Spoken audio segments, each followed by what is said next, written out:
A John le ha ido muy bien, muy bien, muy bien. John tenía un carácter muy fuerte, era muy, que no se le podía decir nada. Él ahora es un niño que como digo, se relaciona bien, no le da vergüenza hablar en público. Me ha reforzado como madre que soy a sentirme segura de lo que es mi hijo.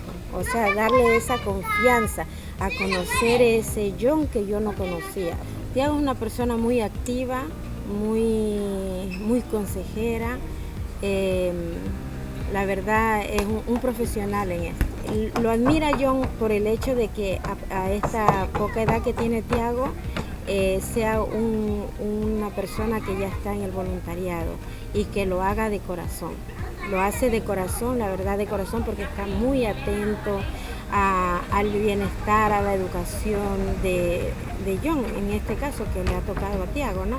Está allí, comienza a verle, sacarle su carácter, a sacarle sus emociones, ser un poco, pensar en sí mismo, poner un poco más las ideas más claras en ellos mismos. Todas esas experiencias a ellos le quedan, entonces pues ya se va relacionando con la persona adulta y todos los temores que quizás